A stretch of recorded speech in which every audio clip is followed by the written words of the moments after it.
Good morning बच्चों। इस सत्र की पहली हिंदी कक्षा में आप सभी का स्वागत है। तो आइए शुरू करते हैं पाठ 1 से। पाठ 1 भाषा और व्याकरण। बच्चों, आपने देखा कि पहले चित्र में नेताजी लोगों को अपने देश को स्वच्छ रखने के लिए प्रेरित कर रहे हैं। दूसरे चित्र में अध्यापिका कक्षा में श्याम पट पर बच्चों को व्याकरण के विषय में पढ़ा रही हैं। बच्चे उसे पढ़कर समझ रहे हैं। यह सब क्या है? यह सब भाषा के साधन हैं। यानी कि हम ये भी कह सकते हैं कि भाषा वह साधन है जिसके द्वारा हम अपने विचारों को, अपने मन की भावों को बोलकर या लिखकर दूसरों तक पहुंचाते हैं और दूसरों की भाव को, उनके मन की बात को, उनके विचारों को सुनकर या पढ़कर समझ सकते हैं। जैसा कि हम पहले उदाहरण में देख सकते हैं, पहले चित्र में नेताजी हैं जो कि लोगों को अपने भाषण के द्वारा अपने विचारों को लोगों तक पहुंचा रहे हैं।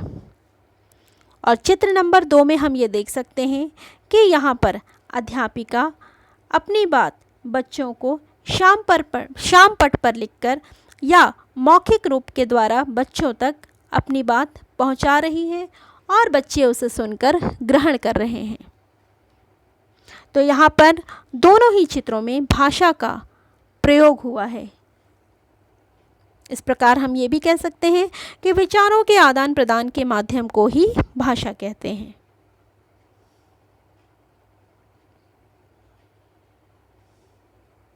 भाषा के रूप। आइए देखते हैं भाषा के रूप।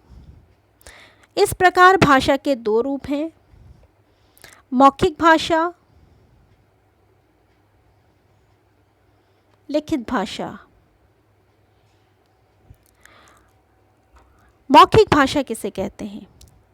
जब हम अपने विचारों को बोलकर प्रकट करते हैं तो उसे मौखिक भाषा कहते हैं। यानी कि मुख से बोली गई भाषा, जब हम किसी को अपनी बात बोलकर समझाते हैं, जैसे आम बातचीत, जैसे मैं अगर इस समय बोल रही हूँ और आप इसको सुन रहे हैं, समझ रहे हैं, तो यह मौखिक भाषा का उदाहरण है। आइए देखें, कुछ चित्र के द्वारा समझते हैं।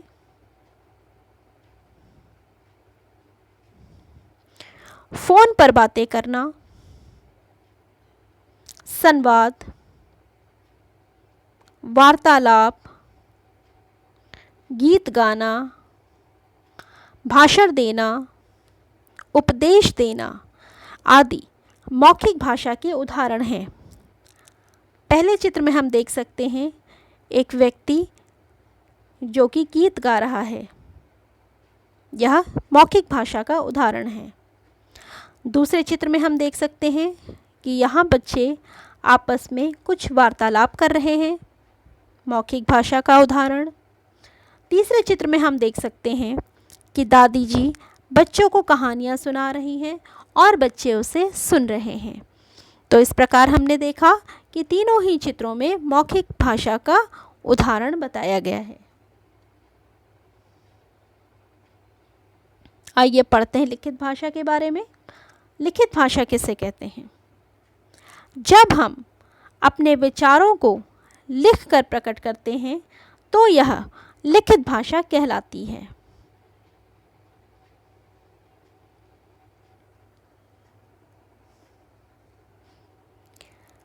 यानी कि जो बात लिखकर कही जाए वह लिखित भाषा कहलाती है। जैसे पत्र पत्रिकाओं तथा पुस्तकों आदि में भाषा का लिखित रूप होता है। जब हम अपनी पुस्तक पढ़ते हैं या किसी का पत्र पढ़ते हैं या कोई समाचार पत्र पढ़ते हैं तो यानी कि हम उस समय लिखित भाषा का प्रयोग करते हैं। आइए कुछ उदाहरण पढ़ते हैं। जैसे परीक्षा भवन में परीक्षा देना, अध्यापक कॉपी में लिखते हुए, पत्र, पुस्तकें, पत्रिकाएं आदि लिखित भाषा के उदाहरण हैं। पहले चित्र में उदाहरण है यहाँ पर कुछ बच्चे परीक्षा भवन में बैठे हुए हैं जो अपनी उत्तर पुस्तिका में उत्तर लिख रहे हैं, यानी कि लिखित भाषा का प्रयोग हो रहा है।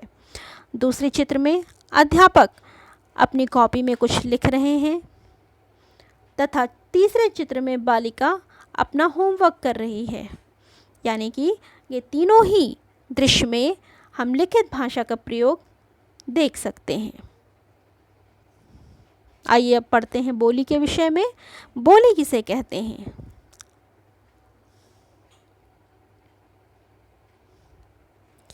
सीमित क्षेत्र में बोले जाने वाली भाषा बोली कहलाती है। यानी कि भाषा के स्थानीय रूप को बोली कहते हैं। बोली का कोई लिखित रूप नहीं होता है। बोली सभी क्षेत्रों की भिन्न भिन्न होती है। साहित्य की रचना भाषा में होती है, बोली में नहीं होती है। क्यों? क्योंकि इसका कोई लिखित रूप नहीं होता है। इस प्रकार हम ये भी कह सकते हैं कि क्षेत्र में बोले जाने वाली क्षेत्रीय भाषा बोली कहलाती है। आइए कुछ समझते हैं बोली के उदाहरण। बोली के उदाहरण इस प्रकार हैं, जैसे मगधी, मागधी, ब्रजभाषा, खड़ी बोली, भोजपुरी, अवधी, मेवाती, राजस्थानी, मारवाड़ी, कुमाऊनी, गढ़वाली, हरियाणवी, लद्दाखी आदि क्षेत्रीय बोलियां हैं।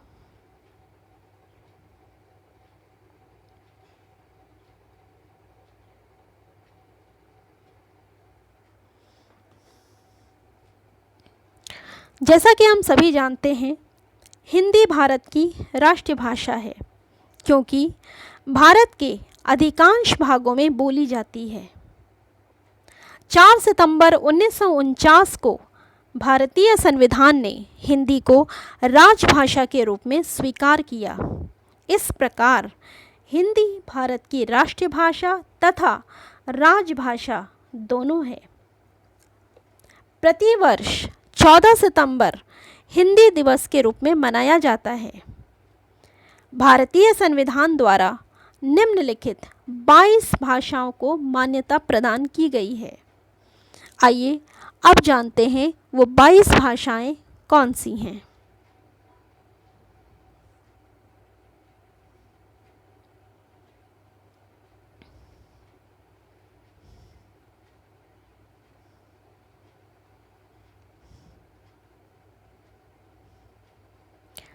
हिंदी, उर्दू, संस्कृत, तेलुगु, मलयालम, मराठी, उड़िया, असमिया, नेपाली, पंजाबी, कोंकणी, सिंधी, मणिपुरी, गुजराती, बंगाली, कश्मीरी, कन्नड़, बोडो, डोगरी, मैथिली, संथाली तथा तमिल।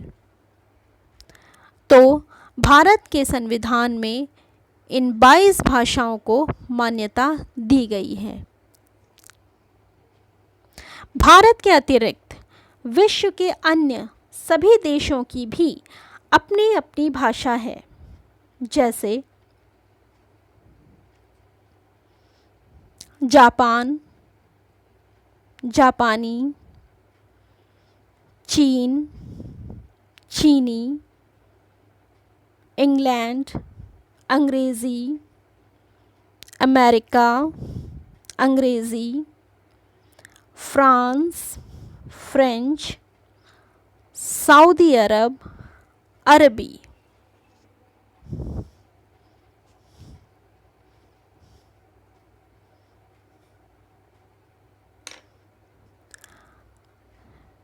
तो बच्चों, आज हमने जाना कि भाषा किसे कहते हैं, भाषा विचारों के आदान प्रदान को कहते हैं, यानी कि भाषा वह साधन है जिसके द्वारा हम अपने भावों को दूसरों तक बोलकर या लिखकर पहुंचाते हैं और दूसरों के भाव को, उनके विचारों को पढ़कर तथा सुनकर समझ सकते हैं।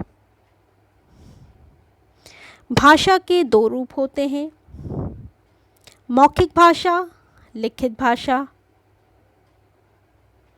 मौखिक भाषा मुख से बोलकर समझाई जाने वाली भाषा मौखिक भाषा कहलाती है, यानी कि आपस में वार्तालाप करना, भाषण देना, संवाद करना आदि। लिखित भाषा जब हम अपनी बात को, अपने विचारों को लिखकर प्रकट करते हैं तो वो लिखित भाषा कहलाती है, जैसे परीक्षा भवन में परीक्षा देना, पुस्तक में कुछ लिखना, या जब हम अपना होमवर्क करते हैं तो वो लिखित भाषा कहलाती है।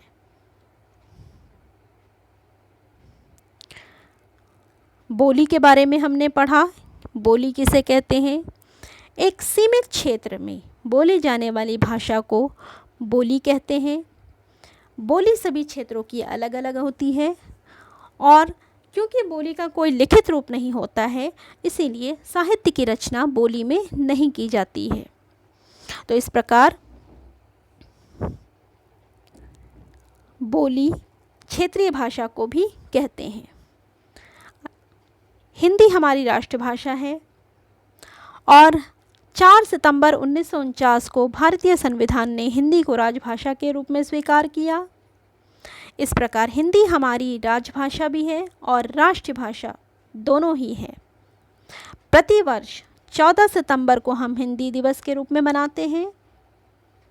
भारतीय संविधान ने 22 भाषाओं को मान्यता प्रदान की है, जिसके बारे में अभी हमने पढ़ा था। इसके अलावा विश्व के अन्य सभी देशों की भी अपनी अपनी भाषाएं होती हैं। तो बच्चों, आज के लिए बस इतना ही। फिर मिलेंगे।